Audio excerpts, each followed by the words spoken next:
إن الحمد لله نحمده ونستعينه ونستغفره ونعوذ بالله من شرور أنفسنا ومن سيئات أعمالنا. من يهده الله فلا مضل له ومن يضلل فلا هادي له، وأشهد أن لا إله إلا الله وحده لا شريك له، وأشهد أن محمدا عبده ورسوله لا نبي بعده. قال الله تبارك وتعالى في كتابه الكريم: أعوذ بالله من الشيطان الرجيم. يا أيها الذين آمنوا اتقوا الله حق تقاته ولا تموتن إلا وأنتم مسلمون. يا أيها الناس اتقوا ربكم الذي خلقكم من نفس واحدة وخلق منها زوجها وبث منهما رجالا كثيرا ونساء، واتقوا الله الذي تساءلون به والأرحام إن الله كان عليكم رقيبا. يا أيها الذين آمنوا اتقوا الله وقولوا قولا سديدا يصلح لكم أعمالكم ويغفر لكم ذنوبكم، ومن يطع الله ورسوله فقد فاز فوزا عظيما. فإن أصدق الحديث كتاب الله، وخير الهدي هدي محمد صلى الله عليه وسلم، وشر الأمور محدثاتها، وكل محدثة بدعة، وكل بدعة ضلالة. معاشر المسلمين جماعة صلاة Jumat rahimani wa rahimakumullah. أوصيكم ونفسي الخاطئ المذنب بتقوى الله فقد فاز المتقون. Para hadirin jamaah salat Jumat yang kita muliakan, dalam kesempatan khutbah Jumat hari ini, khatib ingin mengingatkan terutama untuk diri pribadi dan juga kepada para jamaah sekalian akan firman Allah Subhanahu wa taala yang terdapat di dalam surat Al-Qasas ayat 83, di mana Allah Subhanahu wa taala berfirman: A'udzu billahi minasy syaithanir rajim. Tilka ad-darul akhiratu naj'aluha lil ladzina la yuriduna 'uluwan fil ardi wala fasada wal 'aqibatu lil muttaqin. Artinya, negeri akhirat itu, tilka ad-darul akhirah. Yang dimaksud dengan negeri akhirat di sini adalah kenikmatannya, kebahagiaannya. Kebahagiaan, kenikmatan di negeri akhirat itu akan kami jadikan bagi orang-orang yang tidak menyombongkan diri dan tidak berbuat kerusakan di atas muka bumi. Wal 'aqibatu lil muttaqin. Dan kesudahan yang baik itu bagi orang-orang yang bertakwa kepada Allah Subhanahu wa taala. Ma'asyiral muslimin, a'azzanallahu wa iyyakum. Kenikmatan di negeri akhirat, yakni kenikmatan syurgawi, dan sebelumnya kenikmatan di alam barzakh, merupakan kenikmatan yang kita cita-citakan. Setiap orang dari kita menginginkan nikmat syurga. Semua orang dari kita berharap untuk mendapatkan syurga Allah Subhanahu wa taala. Namun untuk memperoleh syurga Allah, mendapatkan kenikmatan di akhirat, tentu ada syarat-syarat, ada langkah-langkah yang harus kita perhatikan. Salah satu cara kita memperoleh kenikmatan di akhirat adalah apa yang Allah perintahkan, mengamalkan apa yang Allah perintahkan di dalam ayat ini. Allah menyebutkan negeri akhirat dengan segala kenikmatannya, kebaikannya, dan tentunya kenikmatan syurga, ma'asyiral muslimin, adalah kenikmatan yang tidak mampu dilukiskan oleh kata-kata. Kenikmatan yang disebutkan oleh Nabi, ma la aynun ra'at wala udhunun sami'at wala khatara ala qalbil bashar. Kenikmatan yang tidak mampu atau kenikmatan yang tidak pernah dilihat oleh mata, tidak pernah didengar oleh telinga, dan tidak pernah terlintas di dalam fikiran kita. Apa yang kita bayangkan tentang kenikmatan syurga, tentu kenikmatan yang hakiki jauh dari apa yang kita bayangkan. Enggak mampu kita membayangkan saja, enggak mampu. Itu kenikmatan syurgawi, kenikmatan akhirat. Dan tidak bisa dibandingkan dengan kenikmatan duniawi. Allah menyebutkan siapa yang menginginkan akhirat dan kenikmatannya, maka hendaknya dia memperhatikan ayat ini. La yuriduna uluwan fil ardi. Orang yang akan memperoleh kenikmatan ukhrawi adalah orang-orang yang tidak menginginkan berbuat kesombongan. Uluwan itu at-takabbur, bersikap sombong atau bersikap zalim terhadap hamba-hamba Allah. Tughyan, bersikap melampaui batas.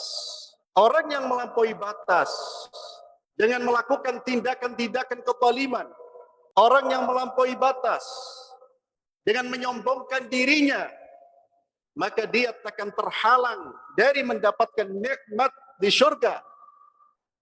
Nabi kita Muhammad sallallahu alaihi wasallam, beliau bersabda, "Man kana la yadkhulul jannah man kana fi qalbihi dharratun min kibr." Tidak masuk syurga kata Allah, yakni tidak masuk syurga duluan. Dia pasti disiksa dulu. Tidak masuk syurga kata Allah seorang yang di dalam hatinya ada setitik kesombongan. Zarrah. Zarrah itu makhluk yang terkecil. Kita terjemahkan secara bebas setitik kesombongan. Para sahabat pun khawatir, ketakutan. Bagi mereka tertinggal dari atau dijauhkan dari syurga itu merupakan bencana besar. Ketakutan ketika mereka dikatakan tidak masuk syurga. Berbeda, mohon maaf, dengan kita. Berkali-kali disampaikan ancaman, jangan melakukan ini, ya kita tetap melakukan itu. Disampaikan ancaman dengan neraka, jangan meninggalkan sholat, ya kita tetap meninggalkan sholat. Terlalu berani kita. Sahabat ketika diingatkan kamu tidak masuk syurga itu gemetar mereka, ketakutan. Menjadi pusat perhatian mereka, ya Allah, ya Rasulullah. Lalu ada salah seorang sahabat yang datang yang bertanya kepada Nabi, ya Rasulullah, ara'aita ar-rajula yuhibbu an yakuna thawbuhu hasana wa na'luhu hasana. Ya Rasulullah, apakah termasuk kesombongan ya Rasulullah jika di antara kita ada orang yang senang menggunakan pakaian yang bagus, menggunakan alas kaki yang bagus.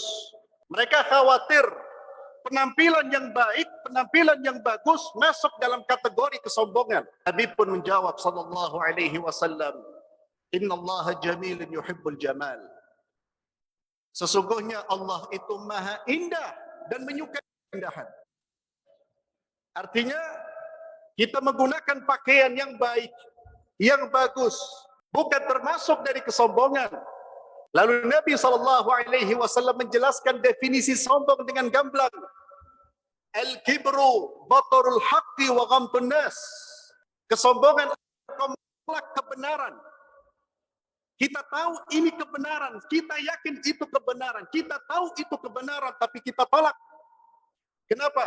Karena bukan dari golongan saya, atau mungkin bukan dari keturunan saya, mungkin bukan dari jamaah pengajian saya. Kita tahu itu kebenaran, tapi kita tolak. Apapun alasannya, itu adalah kesombongan. Batarul haq. Sebagaimana iblis menolak perintah Allah. Dia tahu itu kebenaran, dia tahu itu bersumber dari Allah. Allah yang maha hak, batarul haq wa ghamtun nas. Kesombongan adalah Anda meremehkan manusia. Itu definisi sombong. Kesombongan ma'asyiral muslimin tidak dilihat dari penampilan seseorang. Tidak dilihat dari pakaian yang dia pakai. Tidak dilihat dari kendaraan yang dia kendarai. Tidak dilihat harga jam tangannya.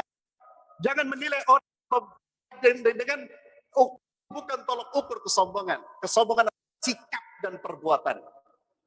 Ketika Anda menyombongkan diri di atas kebenaran, Anda menolak kebenaran, atau Anda meremehkan manusia, apapun alasannya, maka itulah kesombongan yang hakiki. Dan kesombongan ini, kata Allah, penghalang kita memperoleh nikmat di akhirat kelak. Hati-hati menjaga kondisi batin kita.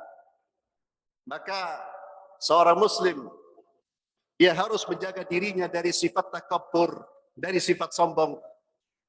Rendahkan diri kita di hadapan al-haq dari manapun, dari siapapun, selama itu al-haq, selama yang disampaikan dari Al-Quran dan Sunnah, terimalah sekalipun dia bukan dari golongan kita, Pak. Hati-hati dengan menolak kebenaran atau kita meremehkan manusia, merendahkan manusia. Batarul haq wa ghamtun nas. Ini manusia yang akan terhalang dari mendapatkan nikmat Allah di syurga kelak. Barakallahu li wa lakum fil Qur'anil azim wa nafa'ani wa iyyakum bima fihi minal ayati wadh-dhikril hakim wa taqabbalallahu minna wa minkum tilawatahu innahu was-sami'ul alim. Alhamdulillahi rabbil alamin wassalatu wassalamu ala asyrafil anbiya'i wal mursalin nabiyyina Muhammadin wa ala alihi wa sahbihi ajma'in wa ba'd. Ma'asyiral muslimin, azanallahu iyyakum. Kemudian Allah Azza wa Jalla kelanjutan dari darul akhirah naj'aluha lil ladzina la yuriduna 'uluwan fil ardi wala fasada. Orang yang tidak akan memperoleh kenikmatan syurgawi yang pertama adalah orang-orang yang menyombongkan diri. Maka orang yang ingin memperoleh kenikmatan syurgawi, bahkan kenikmatan duniawi, hendaknya dia tidak menginginkan untuk menjadi orang-orang yang sombong. Dan bahasa Al-Quran di dalam ayat ini bukan orang-orang yang sombong, tapi menginginkan saja tidak. Itu ciri orang-orang yang bertakwa. Tidak ada niat, tidak ada keinginan untuk menyombongkan dirinya, apalagi berperilaku sombong. Dan uluwan ma'asyiral muslimin juga ditafsirkan oleh para ulama sebagai sikap arogan terhadap hamba-hamba Allah, sikap zalim terhadap hamba-hamba Allah. Maka ini juga peringatan kepada kita yang memiliki jabatan apapun, yang memegang urusan orang-orang di bawah kita. Jangan pernah melakukan tindakan-tindakan kezaliman. Kezaliman apapun, sekecil apapun, menjadi kegelapan bagi pelakunya pada hari kiamat. Ittaqud dzulma fa inna dzulma dzulumatun yaumal qiyamah, kata Nabi. Waspadalah kalian terhadap kezaliman, karena kezaliman akan mendatangkan kegelapan pada hari kiamat. Maka Nabi SAW mengingatkan kita semua, siapa yang pernah berbuat zalim di dunia ini, falyatahallalhu al-yaum, maka hendaknya dia selesaikan, dia minta maaf sebelum datang di hari di mana tidak ada lagi permohonan maaf, tidak ada lagi dinar wala dirham, yang ada hanya pahala dan siksaan. Uluwan fil ardi, kesombongan dan kezaliman, hindari ma'asyiral muslimin. Yang kedua, kata Nabi, kata Allah Subhanahu wa taala, jika Anda ingin mendapatkan kenikmatan syurgawi, wala fasada, tidak melakukan tindakan-tindakan merusak. Para ahli tafsir menjelaskan tindakan-tindakan merusak adalah al-akhdhu bighairil haqq atau fi'lul ma'asih. Segala macam perbuatan yang bertentangan dengan Allah, perintah Allah, itu adalah kerusakan. Segala macam perbuatan maksiat itu adalah kerusakan. Dan kerusakan ini tentu dampaknya berbeda-beda. Ada kerusakan yang dampaknya hanya berdampak di sekitar kita, ada kerusakan yang dampaknya lebih luas dari itu. Semakin besar dampak kerusakan kita, semakin berat dosa yang akan kita pikul. Jangan melakukan tindakan perbuatan merusak ma'asyiral muslimin, termasuk perbuatan-perbuatan merusak, menyebarkan ideologi-ideologi yang menentang aturan-aturan Allah, yang menjauhkan manusia untuk kembali kepada Allah, untuk kembali kepada tuntunan Al-Quran. Hati-hati ma'asyiral muslimin. Termasuk tindakan merusak adalah sikap dan perbuatan, menyebarkan kemaksiatan, kedurhakaan, mengajak orang untuk berbuat maksiat kepada Allah, mengajak orang untuk durhaka kepada Allah, itu termasuk tindakan kerusakan. Bahkan termasuk tindakan kerusakan yang mungkin sering kita lakukan di tengah-tengah komunitas kaum muslimin. Membuang sampah bukan pada tempatnya. Anda membuang sampah di selokan-selokan. Anda menutup aliran saluran air, demi Allah itu adalah kerusakan yang berdampak kepada masyarakat luas. Anda membuang limbah-limbah di tempat yang salah, itu adalah kerusakan. Saya angkat contoh ini karena terkadang ada orang-orang yang terlihat saleh, rajin di masjid, namun abai terhadap lingkungannya, lalu dia merasa aman, seolah-olah dia tidak melakukan kerusakan. Hati-hati ma'asyiral muslimin. Apapun yang berdampak negatif, termasuk untuk lingkungan, perhatikan. Kita umat Islam kadang menyentuh masalah ini, kadang berpikir hampir tidak berpikir ke situ. Seolah-olah urusan lingkungan, urusan kebersihan, urusan jaga air, urusan banjir, itu bukan persoalan kita. Persoalan kita hanya soal yang penting saya sudah sholat. Belum.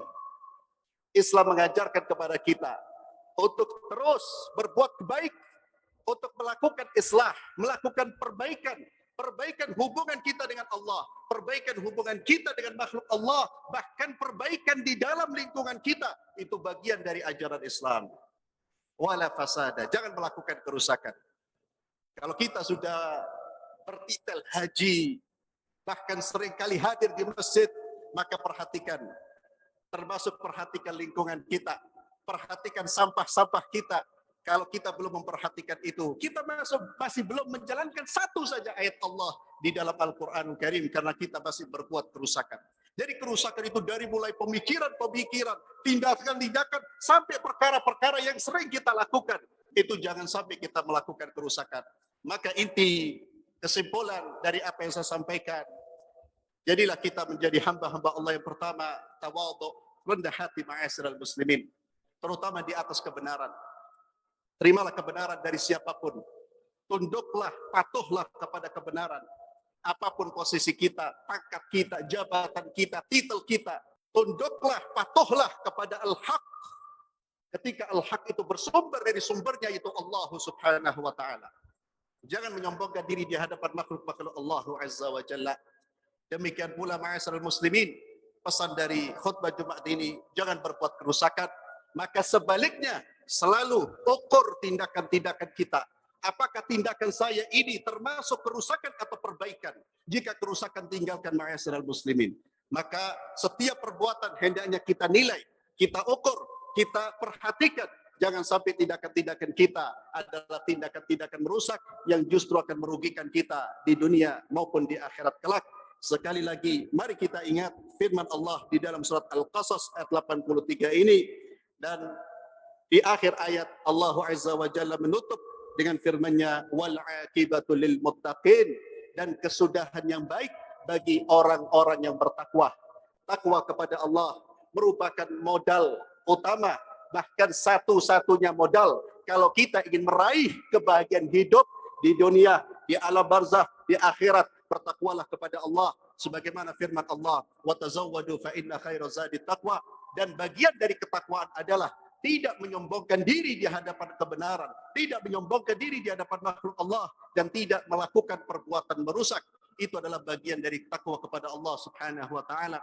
Ya ayyuhalladzina amanu taqullaha haqqa tuqatih wa la tamutunna illa wa antum muslimun. Demikian yang bisa saya sampaikan, mudah-mudahan bermanfaat terutama untuk diri pribadi. Mari kita akhiri khutbah Jumat ini dengan berdoa kepada Allah subhanahu wa ta'ala. اللهم صل وسلم على سيدنا محمد. اللهم يا رحمن، اللهم يا رحيم، اللهم يا كريم، اللهم إنا نسألك رضاك والجنة ونعوذ بك من سخطك والنار. اللهم اغفر للمسلمين والمسلمات والمؤمنين والمؤمنات الأحياء منهم والأموات، إنك سميع قريب مجيب الدعوات يا قاضي الحاجات. اللهم ارفع عنا الوباء والبلاء وسيء الأسقام. اللهم ربنا هب لنا من أزواجنا وذرياتنا قرة أعين واجعلنا للمتقين إماما. اللهم إنا نسألك حسن الخاتمة ونعوذ بك من سوء الخاتمة. اللهم أصلح أحوالنا، اللهم أصلح أحوالنا، اللهم حبب إلينا الإيمان، اللهم حبب إلينا الإيمان وزين في قلوبنا وكره إلينا الكفر والفسوق والعصيان واجعلنا من الراشدين واجعلنا من المتقين واجعلنا من عبادك المخلصين يا رب العالمين. ربنا آتنا في الدنيا حسنة وفي الآخرة حسنة وقنا عذاب النار وصل اللهم على سيدنا محمد وعلى آله وصحبه وسلم والحمد لله رب العالمين أقيموا الصلاة